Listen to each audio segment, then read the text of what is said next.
क्या मसीही लोग दूसरे धर्म में विवाह कर सकते हैं? ये एक बहुत बड़ा प्रश्न है और ये जो प्रश्न है, ये एक व्यक्ति का क्वेश्चन नहीं है, ये एक व्यक्ति का सवाल नहीं है। बहुत सारे लोगों का ये सवाल है, क्या मसीही लोग दूसरे धर्म में विवाह कर सकते हैं? तो आज हम इन्हीं सारी चीज़ों पर आज हम डिस्कशन करने जा रहे हैं। इन्हीं सारी चीज़ों पे आज हम क्वेश्चन आंसर भी करने जा रहे हैं। इन्हीं सारी चीज़ों पे आज हम अपने ध्यान को लगाने जा रहे हैं। सो इसीलिए आज का जो हमारा स्टडी है बहुत ही इम्पोर्टेंट है, ठीक है? जब आप बाइबल को पढ़ते हैं, ओल्ड टेस्टामेंट को पढ़ते हैं, तो ओल्ड टेस्टामेंट में परमेश्वर ने इस्राएलियों को, है ना, परमेश्वर के चुने हुए लोगों को गैर इस्राएली स्त्रियों से या पुरुषों से विवाह करने के लिए परमेश्वर ने मना किया था। नंबर वन पॉइंट, ये हमें निर्गमन की पुस्तक 34 वर्स 12 टू 16 में हमें पढ़ने मिलता है। इसे इसलिए सावधान रहना कि जिस देश में तू जाने वाला है, उसके निवासियों से वाचा ना बांधना। कहीं ऐसा ना हो कि वह तेरे लिए फंदा ठहरे, वरन उनकी वेदियों को गिरा देना, उनकी लाठों को तोड़ डालना और उनकी असेरा नामक मूर्तियों को काट डालना, क्योंकि तुम्हें किसी दूसरे को ईश्वर करके दंडवत करने की आज्ञा नहीं। क्योंकि यहोवा जिसका नाम जलनशील है, वह जल उठने वाला परमेश्वर है। ऐसा ना हो कि तू उस देश के निवासियों से वाचा बांधे और वे अपने देवताओं के पीछे चलने का व्यभिचार करे और उनके लिए बलिदान भी करे, और कोई तुझे न्योता दे और तू भी उसके बलि पशु का मांस खाए, और तू उनकी बेटियों को अपने बेटों के लिए और उनकी बेटियों जो अपने देवताओं के पीछे होने का व्यभिचार करती है, तेरे बेटों से भी अपने देवताओं के पीछे होने का व्यभिचार करवाए। ठीक है, तो ये जो कॉन्सेप्ट है, ये परमेश्वर ने क्या किया था? इसराइलियों को परमेश्वर ने एक प्रतिज्ञात देश देने का जो वायदा किया था परमेश्वर ने, है ना? और परमेश्वर जब उनको वो देश देगा, तो इसराइलियों को उस देश में क्या नहीं करना है ना? उनसे वाचा नहीं बांधना है ना? और किसी भी प्रकार का वैवाहिक कार्य में उनके साथ नहीं बंधना है ना? ना अपने बेटों को अपने बेटों के लिए उनकी बेटियों को लेना है, ना ना उनकी बेटियों को अपने बेटों के लिए लेना है, ना अपनी बेटियों को उनके बेटों को देना है, ठीक है? तो ये एक साफ है। सो परमेश्वर ने इसराइलियों को चेतावनी दी कि वे कनानी लोग, है ना, जो अन्य जाति लोग थे, उनके साथ विवाह ना करें। तो परमेश्वर ने निर्गमन की पुस्तक 34 अध्याय 12 और 16 पद में ये निर्देश दिया था कि परमेश्वर उनको ये निर्देश दिया था कि अन्य जाति के साथ विवाह ना करे, है ना? निर्गमन की पुस्तक हम पहला रेफरेंस यूज किए हैं, निर्गमन की पुस्तक 34 चैप्टर वर्स 12 टू 16 को हम इस घड़ी यूज किए हैं। और इस समय क्या है कि परमेश्वर ने क्या किया था, इसराइलियों को चेतावनी दी कि वे कनानी लोग, मतलब अन्य जाति लोगों के साथ में विवाह ना करें। तो ये परमेश्वर का एक स्ट्रिक्ट क्या था, एक चेतावनी था, एक वार्निंग भी था उनके लिए कि वे कनानी लोग या अन्य जाति के साथ विवाह ना करें। क्यों? इससे वे परमेश्वर से दूर होकर अन्य देवताओं की पूजा करने लगेंगे। कारण यही है, इसलिए परमेश्वर मना किया था। अगर वे विवाह करेंगे तो क्या है कि वे अन्य देवी और देवताओं के पीछे चले जाएंगे, ठीक है? तो इसीलिए परमेश्वर ने उनको मना किया था। आप जब व्यवस्था विवरण एक और रेफरेंस को यूज करेंगे, व्यवस्था विवरण और 7 अध्याय 3 टू 4, ओके, व्यवस्था की पुस्तक आप निकालिएगा इस घड़ी। व्यवस्था विवरण 7 अध्याय 3 से लेके 4 वचन को इस घड़ी हम पढ़ेंगे। इस घड़ी आप निकालिएगा। व्यवस्था विवरण 7 अध्याय 3 से 4 वचन। ठीक है? यहाँ पे लिखा है, और ना उनसे विवाह शादी करना, ना तो अपनी बेटी उनके बेटों को विवाह देना और ना उनकी बेटी को अपने बेटे के लिए विवाह देना, क्योंकि वे तेरे बेटे को मेरे पीछे चलने से बहकाएगी और दूसरे देवताओं की उपासना करवाएगी, और इस कारण यहोवा का कोप तुझ पर भड़क उठेगा और वो तेरा शीघ्र सत्यानाश कर डालेगा। तो यहाँ पे जो बात है, देखिए, व्यवस्था की पुस्तक में परमेश्वर ने अपने लोगों को मना किया था कि जिस प्रतिज्ञा देश में इस्राएली लोग जाएंगे, है ना, जो प्रतिज्ञा का देश परमेश्वर अपने लोगों को देगा, तो वहां पे कैसे उनको जीवन व्यतीत करना है। परमेश्वर के लोगों को अन्य जातियों के साथ में न उनकी बेटियों को अपने बेटे के लिए विवाह में लेना है, न अपनी बेटियों को उनके बेटों को विवाह में देना है। अगर ऐसा हो जाएगा, अगर इजरायली, अगर परमेश्वर के लोग अन्य जाति स्त्री को विवाह करके अपने घर में लाएंगे, तो यहाँ पे बात कहता है, क्योंकि वे तेरे बेटे को मेरे पीछे चलने से बहकाएगी। यही चीज होता है। प्रॉब्लम यही है कि जब अन्य जाति से शादी होता है, जो परमेश्वर को नहीं जानते हैं, है ना, इसराइल के संदर्भ में हम देखते हैं, और हम अन्य जातियों के संदर्भ में देखते हैं। ठीक है? तो वे स्त्री, वे लड़की क्या करेंगे कि परमेश्वर के लोगों को परमेश्वर के पीछे चलने से मना करेंगे या बहकाएंगे, और उनको अपने देवी और देवताओं की ओर क्या करेंगे, फेर ले जाएंगे। तो ये सारी एक बातें हैं यहाँ पर। ठीक है? तो आप एक उदाहरण आप यहाँ पे देख सकते हैं, जो उदाहरण है राजाओं का पुस्तक में, पहला राजा 11 अध्याय 1 से लेके 4 वचन को जब आप पढ़ते हैं, इस घड़ी आप निकालिएगा पहला राजा। ठीक है? पहला राजा और 11 अध्याय और 1 से लेके, ये थोड़ा-सा लंबा है, लेकिन हम 1 से लेके थोड़ा 4 तक पहले पढ़ेंगे। ठीक है? यहाँ पे हम सुलेमान का पतन को देखते हैं कि सुलेमान कैसे गिर गया। ठीक है? देखिए क्या लिखा है, परंतु राजा सुलेमान, है ना, फिरौन की बेटी और बहुत सी विजातीय स्त्रियों से, जो मुआबी, अमोनी, एदोमी, सिदोनी और हित्ती थी, प्रीति करने लगा।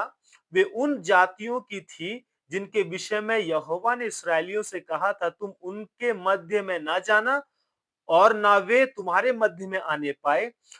वे तुम्हारे मन अपने देवताओं की ओर निसंदेह फेरेगी।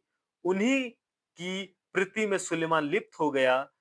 उसके 700 रानियां और 300 रखीलियां हो गई थी, और उनकी इन स्त्रियों ने उनका मन बहका दिया। देख रहे हैं, परमेश्वर ने मना किया था। अभी आप जब व्यवस्था विवरण 7 अध्याय 3 से लेकर 4 वचन को पढ़े, तो परमेश्वर ने यहाँ पे साफ कहा कि तुम अन्य जातियों में ना अपना बेटा के लिए बहू लाना, ना अपनी बेटी के लिए दामाद लाना। ठीक है? क्योंकि वे क्या करेंगे कि अन्य जाति स्त्री या अन्य जाति पुरुष परमेश्वर के लोगों को परमेश्वर के पीछे चलने से बहकाएंगे। और यहां पर भी परमेश्वर वही बात को बोला था। देखिए 2 पद में, वे उन जातियों की थी जिनके विषय में यहोवा ने इस्राएलियों से कहा था, तुम उनके मध्य में ना जाना और ना वे तुम्हारे मध्य में आने पाए। तो ये जो बात है कि परमेश्वर ने मना किया था कि तुम उनके बीच में भी मत जाना, अन्य जातियों के बीच में भी मत जाना, और ना वे तुम्हारे बीच में आए। ठीक है? क्यों? आगे यहाँ पे देखिए, निस्संदेह, है ना, वे तुम्हारे मन अपने देवताओं की ओर फेरेंगे। और निस्संदेह, तो अन्य जातियों का जो कॉन्सेप्ट होता है, वो क्या करते हैं कि अपने वर्शिप की ओर, अपने देवताओं की ओर क्या करते हैं, लोगों के मन को फेरते हैं, इधर उनको बढ़ावा देते हैं, इधर उनको आकर्षित करते हैं, इधर उनको ले आते हैं। तो ये सारी चीजें है। तो परमेश्वर इसीलिए पहले से मना किया था कि उसके लोग अन्य जातियों से विवाह ना करें। इसका बहुत ही स्पिरिचुअल एक विषय है मेरे प्रियो, और वो ये है कि ये एक आध्यात्मिक विषय भी यहाँ पे जुड़ा हुआ है। ठीक है? तो इसीलिए ये बहुत ही इंपॉर्टेंट बात है जो इस घड़ी हम लोग कर रहे हैं। और आप यहाँ पे देखेंगे कि अतः जब सुलेमान बूढ़ा हो हुआ है ना 4 पहला राजा 11 का 4 पढ़ता हूँ। अतः जब सुलेमान बूढ़ा हुआ तब उसकी स्त्रियों ने उसका मन पराये देवताओं की ओर बहका दिया और उसका मन अपने पिता दाऊद के समान अपने परमेश्वर यहोवा पर पूरी रीति से ना लगा। देख रहे कौन बहकाया? एक लड़की एक लड़का के मन को दूसरे देवी देवताओं की ओर फेर दिया। तो सुलेमान के साथ यही हुआ। सुलेमान अन्य जाति स्त्रियों से विवाह किया। वो अन्य जाति स्त्री क्या किया? सुलेमान के मन को जब सुलेमान बूढ़ा हुआ तब उसकी स्त्रियों ने मतलब उसकी पत्नियों ने उसका मन पराये देवताओं की ओर बहका दिया। अब लास्ट में ये कहने से क्या फायदा? हाँ? लास्ट में पहले ही एक व्यक्ति गलती कर चुका है।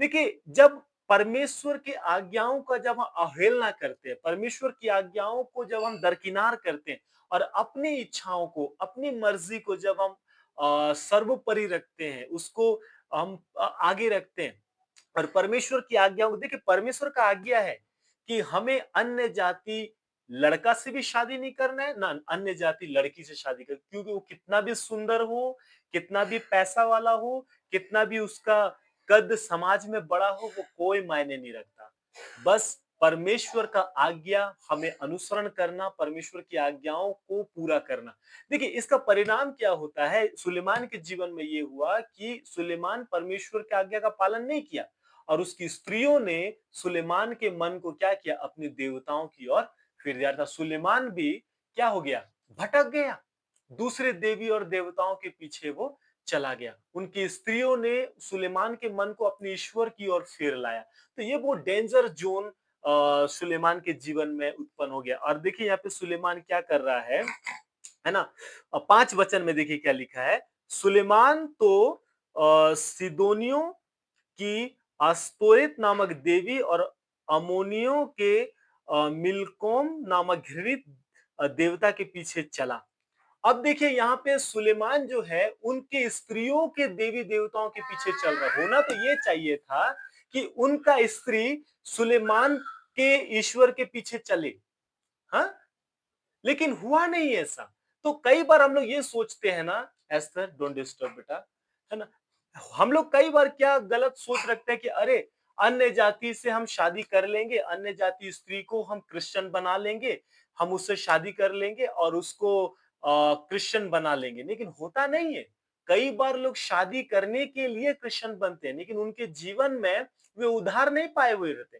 कई बार ऐसा होता है कि शादी करने के लिए लोग क्रिश्चियन बन जाते हैं शादी करने के लिए लोगों का धर्मांतरण कर लेते हैं लेकिन उनका जीवन परमेश्वर की ओर नहीं फिरा है तो वेरी इंपॉर्टेंट लाइन हमें बहुत सावधान रहना है किसी को भी मेरे प्रियो हम इस तरह से ना देखें या इस तरह से ना करें आज बहुत सारे लोग करते हैं ऐसा आप क्रिश्चियन लोगों के बीच में भी ऐसा आपको देखने को मिलेगा लेकिन बाइबल के वचनों को हमें अनुसरण करना है बाइबल के वचनों को हमें फॉलो करना है तो यहाँ पे वही चीज देखिए कि अंत में सुलेमान का क्या हुआ है ना उन घृत देवता के पीछे चला है ना और यहाँ पे लिखा इस प्रकार सुलेमान ने वह किया जो यहोवा की दृष्टि में बुरा है और यहोवा के पीछे अपने पिता दाऊद के समान पूरी रीति से ना चला तो आप देख रहे हैं यहाँ पे क्या किया उन दिनों सुलेमान ने यरूशलेम के सामने के पहाड़ पर मुआवियों के कमोस नामक घृणित देवता के लिए और अम्मोनियों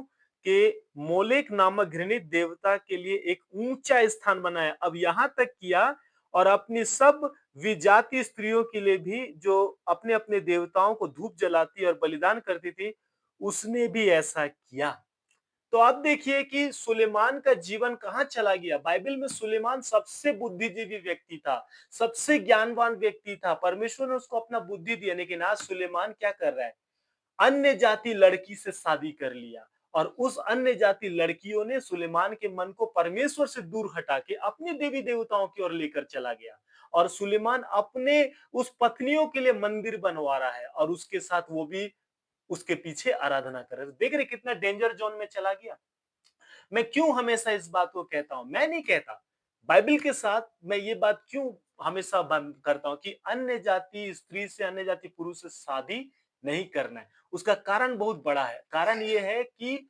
वो मानो कि उसके देवताओं से भी वो शादी कर लेता है ना उसके देवताओं से भी वो शादी कर लेता है जो लोग उनसे विवाह करता है वो ऐसा है मानो उसने उनकी मूर्तियों से विवाह किया है। वही चीज है, वो उसकी मूर्तियों से भी उसने विवाह कर लिया है। तो ये बहुत खतरनाक है मेरे प्रियो। इसीलिए एक मसीह को मसीही भाई से, एक मसीही बहन को एक मसीही भाई से और एक मसीही भाई को एक मसीही बहन से विवाह करना ही क्या है, बाइबल का एक नियम है, बाइबल का एक आज्ञा है, जिसे हमें बहुत ही सावधानी से समझना है और जानने की आवश्यकता आज करना है, ठीक है? तो अभी तो मैं यहाँ पे आपको ये सारी चीजें आपको बताया। अब थोड़ा-सा और आगे आएँगे, ठीक है ना? परमेश्वर ने अन्य जातीय स्त्रियों से विवाह करने से क्यों मना किया?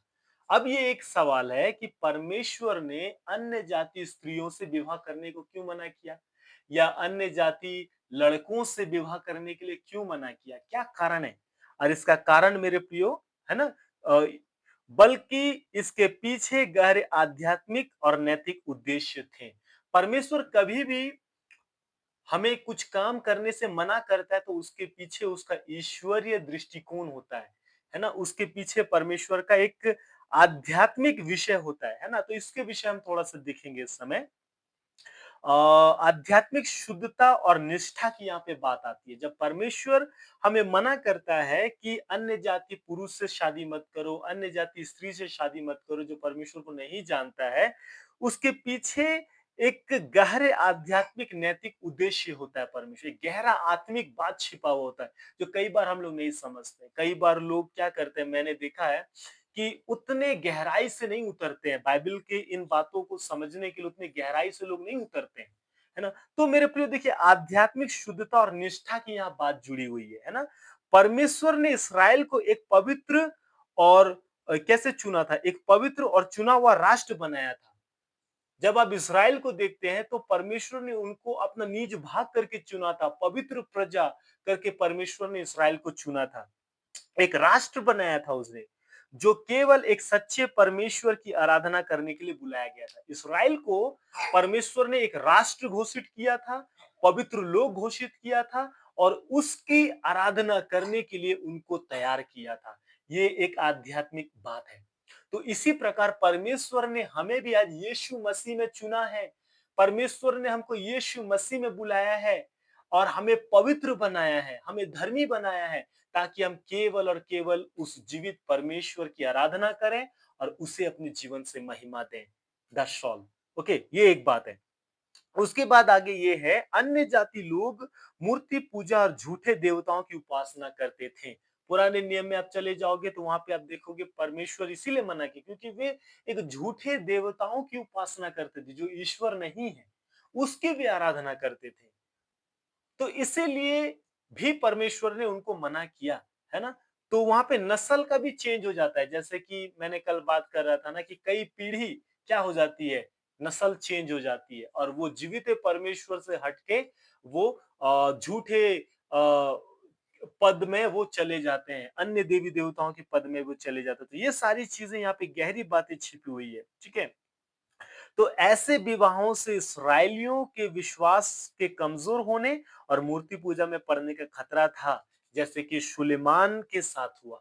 तो जब कोई अन्य जाति लड़का से शादी करता है, एक मसीही, या अन्य जाति लड़की से शादी करता है कोई मसीही, तो इसमें क्या हो जाता है मेरे प्रियो? इसमें हो जाता है ये है कि वो उसके रिलीजन में या उसके फेथ में या उसके देवी देवताओं के क्या बोलेंगे, पीछे चलने का काफी चांसेस बना होता है, ठीक है?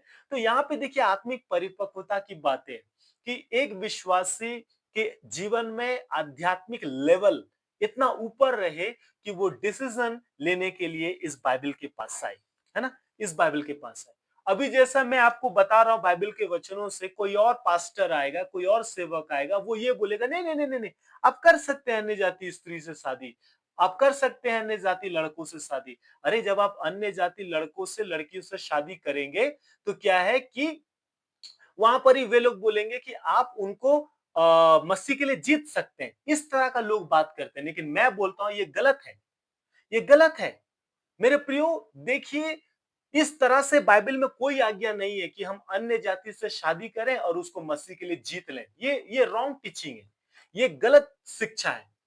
इस तरह की जो बात करते हैं ना कि ठीक है, आप एक अन्य जाति लड़का से, अन्य जाति लड़की से शादी कर लीजिए और उसके बाद उसको मसीह के बारे में बताइए और उसको बचा लीजिए और वो उद्धार पाएगा। इस तरह की बात करते हैं, गलत। इस तरह की जो लोग टीचिंग करते हैं, वही मैं बोल रहा ना, मेरे अलावा कोई और पास्टर रहेगा जो ये बोलेगा और बोल भी रहे हैं लोग, आज संसार में बोल भी रहे हैं, तो मुझे बहुत गुस्सा आता है ऐसे लोगों के ऊपर में। अरे बाइबल में जब मना कर दिया है कि अन्य जाति स्त्री से शादी नहीं करना है, अन्य जाति पुरुष से शादी नहीं करना है, तो फिर आपका इतने हिम्मत कैसे होता है कि आप लोगों को ये शिक्षा देते हैं कि आप अन्य जाति लड़का से शादी कर लीजिए, अन्य जाति लड़की से शादी कर लीजिए। आपका इतना हिम्मत कैसे होता है ये बोलने में? मेरे प्रिय, बाइबल तो हमें ये परमिशन नहीं देता है, लेकिन कुछ पास्टर ऐसे बोलते हैं, तो मुझे लगता है उनको बाइबल का सच्चा ज्ञान जो है वो नहीं मिला है। बाइबल पढ़ने की आवश्यकता है। मैं वही चीज बोल रहा था कि इसमें बहुत गहरी बातें छिपी हुई है। जब परमेश्वर हमें मना करता है ना, परमेश्वर ने अन्य जाति स्त्रियों से विवाह करने से क्यों मना किया? उसके पीछे आध्यात्मिक कारण जुड़ा हुआ है ना? उसके लिए आध्यात्मिक कारण जुड़ा हुआ है। सुलेमान के जीवन में हमने देखा कि सुलेमान का मन को उसके पत्नियों ने अपने देवी देवताओं की ओर फेर लिया और वो अपने परमेश्वर के पीछे चलना छोड़ दिया और अपनी पत्नियों के लिए ऊंचा ऊंचा मंदिर बनाया और उनके साथ वो वर्शिप किया। कितना खतरनाक बात है ना। कितने लोगों के लिए सुलेमान ठोकर का कारण नहीं बना।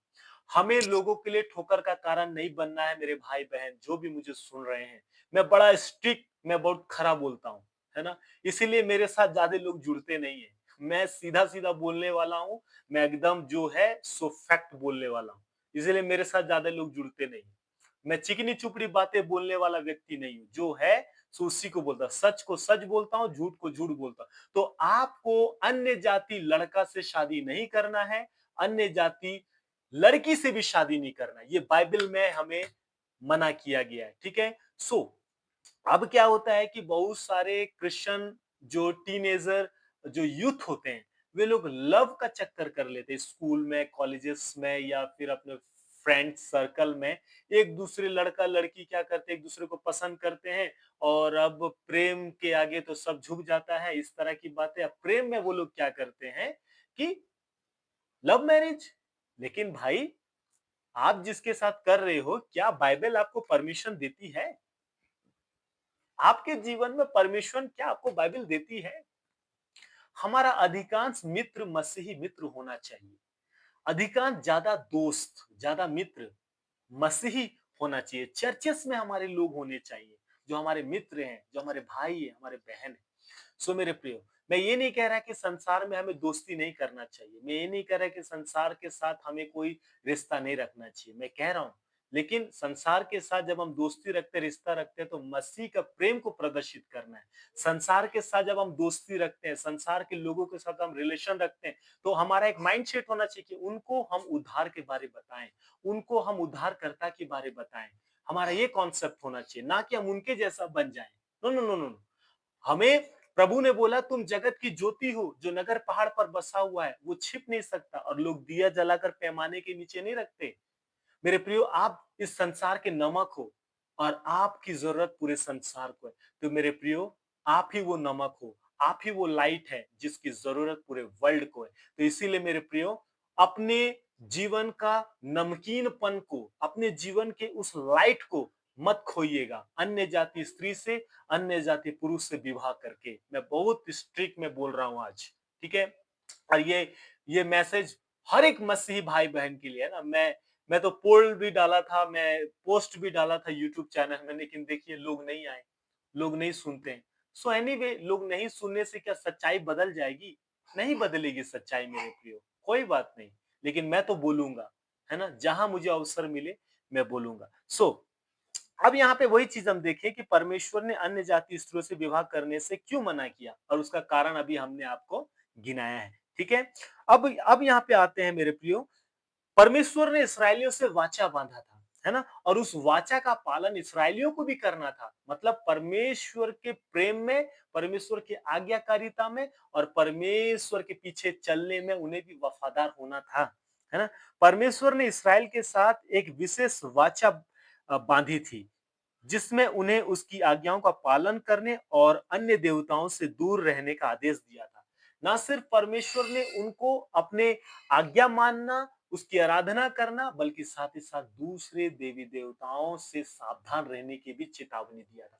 तो आज हमें भी दूसरे लोगों के रिलीजन से, है ना, जरूर अन्य जाति से हम प्यार करें, अपने पड़ोसी से प्यार करें, लेकिन जब उनके देवी और देवताओं की बात आती है तो हमें बहुत सावधान रहना है ना। हमको उनके साथ सहभागी नहीं होना है ना। अंधकार का ज्योति का अंधकार के साथ मैं आ रहा हूँ, वो वचन में अभी आऊंगा, थोड़ी देरी में मैं आऊंगा। मैं पुराने नियम की बातें अभी कर रहा हूँ, अभी न्यू टेस्टमेंट में आऊंगा कि कैसे हमें ज्योति का अंधकार के साथ कोई रिलेशन नहीं है ना।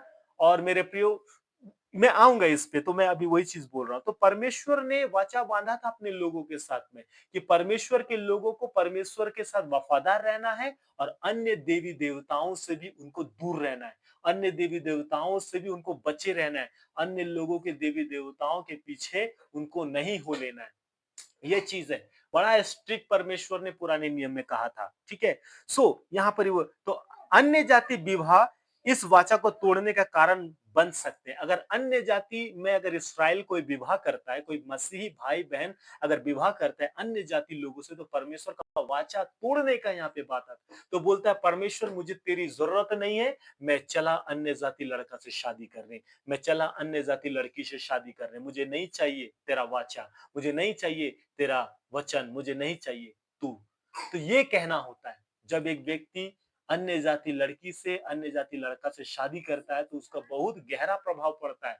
वो व्यक्ति ये कह रहा होता है, अगर मैं चला जा रहा हूं अन्य जाति लड़की से शादी करने के लिए, तो मैं परमेश्वर की वाचा को तोड़ रहा हूं, मैं परमेश्वर की उस आज्ञाओं को अवहेलना कर रहा हूं। बोलता मुझे नहीं चाहिए तेरा आज्ञा, मुझे पसंद नहीं है तेरा आज्ञा, मैं मेरे मन के मुताबिक करूंगा। लेकिन एक बात याद रखिएगा, सबोपदेशक की पुस्तक, अगर जब हम अपने मन के मुताबिक चलते हैं, अपनी आंखों की अभिलाषा के अनुसार चलते हैं, तो एक दिन परमेश्वर हमारा न्याय करेगा। लेकिन परमेश्वर हमें बचाना चाहता है। मेरे प्रियो, परमेश्वर ने हमको जीवित परमेश्वर के गवाह करके बनाया है, ताकि हम लोगों के लिए गवाह बने, अन्य जातियों को परमेश्वर के उद्धार का सुसमाचार बताएं। लेकिन अगर हम ही चले जाएंगे उनके पास में, तो मेरे प्रियो मानो कि हम उनके देवी देवताओं से भी शादी कर लिए।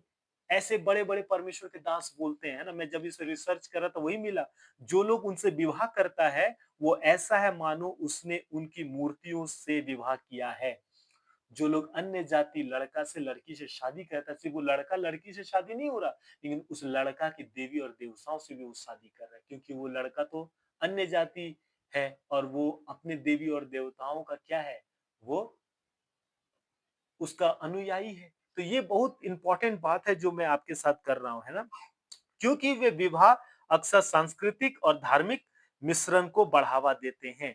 तो जब भी हम अन्य जाति से शादी करने के लिए आगे बढ़ते हैं, तो वहां पर ही क्या होता है, बहुत सारी चीजों में परिवर्तन आ जाता है ना। और वहां पे क्या होता है, संस्कृति चेंज हो जाती है, वहां पे धार्मिक मिश्रण आ जाता है ना, बहुत सारे जेंडर चेंज हो जाती है, बहुत सारा क्या बोलेंगे, बहुत कुछ चेंज हो जाता है वहां पे। तो ये सारी चीजों को हमें समझने की आवश्यकता है मेरे प्रिय, है ना।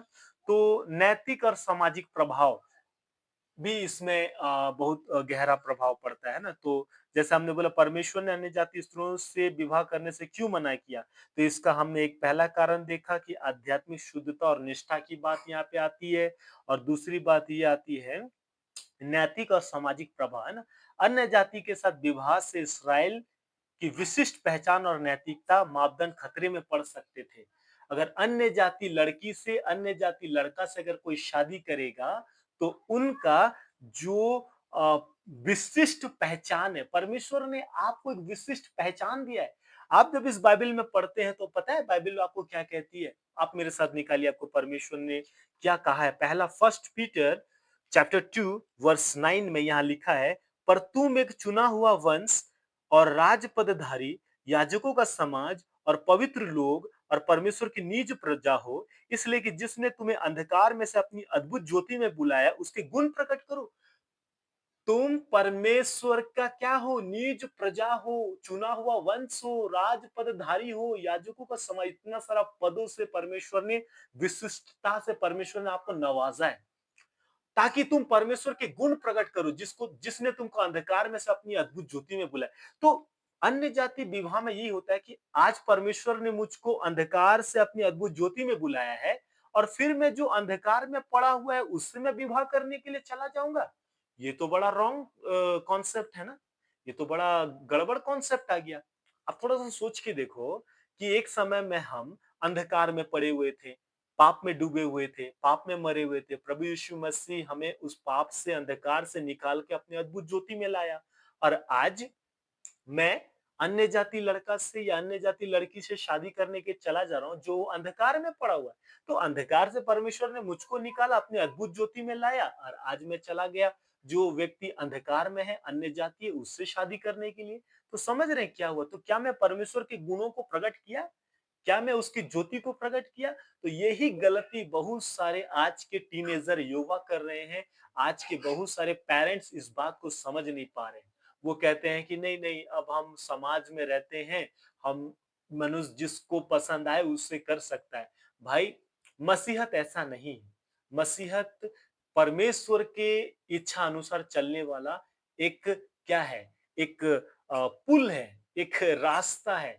बाइबल में लिखा है ना, कठिन है वो मार्ग जो जीवन को पहुंचाता है और थोड़े हैं जो उसे पाते हैं। ये मत्ती की पुस्तक में आपको मिलेगा। मत्ती आप निकालिए, कितना है, 7 अध्याय 13 और 14 वचन में आपको पढ़ने मिलेगा। मैं निकाल के पढ़ता हूँ आपके लिए। यहाँ पे देखिए प्रभु यीशु मसीह ने क्या कहा है। मत्ती 7 अध्याय 13 और 14 पद में देखिए क्या लिखा है। सकेत फाटक से प्रवेश करो, क्योंकि चौड़ा है वो फाटक और सरल है वो मार्ग जो जीवन विनाश को पहुंचाता है। बहुत से हैं जो उससे प्रवेश करते हैं, क्योंकि सकेत है वो फाटक और कठिन है वो मार्ग जो जीवन को पहुंचाता है, थोड़े हैं जो उसे पाते हैं। एस्थर, आवाज नहीं करो बेटा, है ना। तो कहने का मतलब है बहुत थोड़े लोग हैं मेरे प्रियो जो परमेश्वर के मार्ग में चलते हैं, अपने जीवन में परमेश्वर के लिए सैक्रिफाई अपने आप को करते हैं, अपने आप को बलिदान करते हैं। सो बहुत सारी चीजों का त्याग करते हैं अपने प्रभु के लिए। मेरे प्रियो, ये जो मसीह जीवन है ना, ये बलिदान का जीवन है। मसीह जीवन प्रभु के लिए, प्रभु ने बोला जो कोई मेरे पीछे आना चाहे वो अपना क्रूस उठाकर मेरे पीछे हो ले। सो मसीह जीवन बहुत कठिन है, हर कोई का बस का बात नहीं है मेरे प्रियो मसीह जीवन।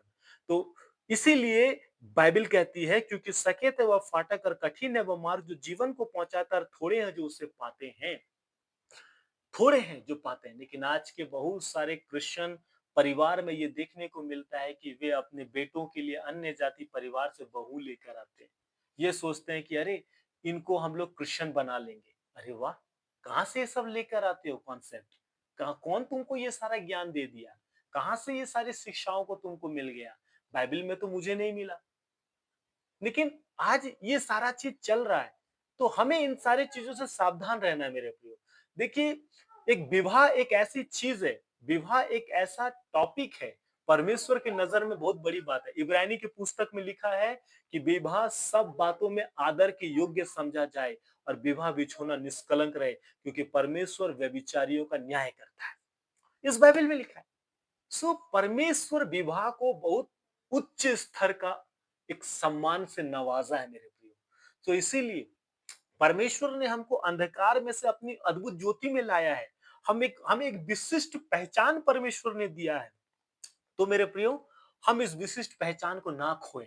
अन्य जाति लड़का से, अन्य जाति लड़की से शादी करके मैं एकदम, मेरा ये कहना नहीं है, बाइबल का ये कहना है। बाइबल जो कहती है मेरा काम है आप तक पहुंचा देना, है ना। और मैं यही अनुरोध करूंगा कि आप इसे नम्रता से एक्सेप्ट करें, है ना। सो यही सारी चीज, तो परमेश्वर चाहता था कि उसका चुना हुआ राष्ट्र पवित्र और अलग रहे, ताकि वह संसार के लिए एक प्रकाश और उदाहरण बने। Praise the Lord. परमेश्वर चाहता है कि हम संसार के लिए एक उदाहरण बने, एक प्रकाश बने, एक ज्योति बने, ताकि लोगों को हमसे क्या मिले, ज्योति मिले, और वो हमसे उद्धार का सुसमाचार, अनंत जीवन का सुसमाचार सुने। Praise God. सो इसीलिए तो परमेश्वर ने हमको अलग किया है। अभी जैसा मैंने फर्स्ट पीटर चैप्टर 2 वर्स 9 को आपको पढ़ाया, तुम एक चुना हुआ वंश हो, राजपदधारी हो, याजकों का समाज हो, पवित्र लोग हो, इसलिए कि जिसने तुमको अंधकार में से अपनी अद्भुत ज्योति में बुलाया है, उसके गुण को तुम क्या करो, प्रकट करो। Praise Lord. अगर हम अन्य जाति स्त्री से शादी कर लेंगे, अगर हम अन्य जाति पुरुष से शादी कर लेंगे, किसी के भी दबाव में हो, किसी के भी बातों में आके, तो क्या परमेश्वर का योजना मेरे जीवन से पूरा होगा? ये सवाल है। क्या परमेश्वर का योजना मेरे जीवन से पूरा होगा? नहीं होगा मेरे प्रियो, क्योंकि हम तो क्या थे? एक समय खुद अंधकार में थे और परमेश्वर ने हमको ज्योति में लाया, विशिष्ट पहचान दिया और फिर हम चले उनसे शादी करने के लिए जो अंधकार में अपने जीवन को जी रहे, तो फिर तो हम चले गए ना अंधकार में। क्योंकि याद रखिएगा, पति और पत्नी दोनों एक तन है, वे दो नहीं परंतु एक है। पति पत्नी पति से कहलाती है और पति पत्नी से नहीं कहलाता, एक बात को याद रखिएगा। तो इसीलिए जब हम अन्य जाति लड़का से शादी करते हैं तो हम उसके साथ एक तन होते हैं, एक देह होते हैं, एक हो जाते हैं। तो अब दो नहीं रहे, एक हुए, तो वो भी तो अन्य जाति की श्रेणी में आ गया। देख रहे कैसा कॉन्सेप्ट है, वो भी अन्य जाति श्रेणी में आ गई। इसलिए मैं शुरुआत में वही बात कहा ना, जो लोग उनसे विवाह करते हैं वो ऐसा है मानो उसने उनकी मूर्तियों से विवाह किया है। बहुत गंभीर बात है ये, जो मैं आपके साथ कर रहा हूँ। तो कहने का मतलब ये सारी चीजें, तो परमेश्वर ने हमको संसार के लिए एक प्रकाश और उदाहरण होने के लिए चुना है। तो हम लोगों के लिए एक उदाहरण बने, ताकि वो लोग बोले देखो उस भाई को, देखो उस बहन को जो आज मसीह में चल रही है, मसीह के लिए त्याग कर रही है, मसीह के लिए वो अपने जीवन को जी रहा है, जी रही है, ताकि मेरे प्रिय बहुत सारे लोगों के लिए हम उदाहरण बने और प्रकाश का कारण बने, है ना। तो हमने अभी सुलेमान की भी बातों को देखा, ठीक है। तो परमेश्वर का दृष्टिकोण को भी हम थोड़ा सा देखना चाहेंगे। परमेश्वर का दृष्टिकोण इस मामले में स्पष्ट था। ये जो अन्य जाति लड़का से अन्य जाति लड़की से शादी करने का जो बात है, परमेश्वर का दृष्टि क्या है, साफ है मेरे प्रिय। वो अपने लोगों की निष्ठा चाहता था। परमेश्वर अपने लोगों से वफादारी चाहता था कि परमेश्वर के लोग परमेश्वर के लिए वफादार रहे, परमेश्वर के लोग परमेश्वर के लिए ईमानदार रहे। याद रखिएगा, हमारा दूल्हा यीशु मसीह है और हम उसके दुल्हन हैं। Praise the Lord. हमारा दूल्हा आने वाला है, तो हम अपने दूल्हा के लिए वफादार रहें जो आने वाला है। ओके। परमेश्वर ने इसराइल को अपने लिए एक पवित्र और समर्पित राष्ट्र के रूप में चुना था, और आज आपको भी परमेश्वर ने अपने लिए एक पवित्र और समर्पित राष्ट्र के रूप में चुना है। जैसा अभी फर्स्ट पीटर चैप्टर 2 वर्स 9 हमने पढ़ा, तुम एक चुना हुआ वंश हो, राजपदधारी हो, याजकों का समाज हो। मत भूलिए इस बात को, ठीक है। इसलिए कि जिसने तुमको अंधकार में से अपनी अद्भुत ज्योति में बुलाया, उसके क्या करो, गुण को प्रकट करो। Praise the Lord. तो ये सारी चीजें हैं, ठीक है। तो अन्य जाति विवाह इस समर्पण को कमजोर करते थे। जब आप अन्य जाति से विवाह करते हैं तो इस समर्पण को, आपका जो परमेश्वर के प्रति समर्पण है वो कमजोर हो जाएगा। आपका जो परमेश्वर के प्रति निष्ठा है वो कमजोर हो जाएगा। आपका जो परमेश्वर के प्रति प्रेम है वो कम पड़ जाएगा मेरे प्रिय, क्योंकि आप अन्य जाति से एक क्या होंगे, एक होंगे, है ना। तो ये बहुत बड़ा एक शिक्षा है मेरे प्रिय, इस बात को समझिए आप, ठीक है। सो मेरे प्रियो, अन्य जाति विवाह इस समर्पण को कमजोर करते हैं, क्योंकि वे धार्मिकता और संस्कृति मिश्रण को बढ़ावा देते थे। तो इस बात को आप समझिए, किसी भी रीति से परमेश्वर के प्रति हमारा समर्पण, निष्ठा, प्रेम कभी ना कम हो। और जब हम अन्य जाति से शादी करने का चुनाव कर लेते हैं तो परमेश्वर के प्रति हमारा समर्पण, निष्ठा, प्रेम कम हो जाता है। तो इससे हमें बचना चाहिए और प्रार्थना करना चाहिए कि परमेश्वर, आपने मेरे लिए प्रभु चुना है मेरे जीवन संगनी को या जीवन सहायक को। प्रभु, आप ही उपाय कीजिए। आंसू बहाइए, घुटना टेकिए परमेश्वर के सामने में, एक बच्चों की तरह परमेश्वर के सामने आंसू बहाइए। परमेश्वर, कई बार हमारे जीवन में विश्वास का परीक्षा भी होता है मेरे प्रिय, इस बात को याद रखिएगा। परीक्षा भी होता है, प्रभु टेस्ट भी करता है, क्या ये चुनेगा, क्या ये चुनेगा।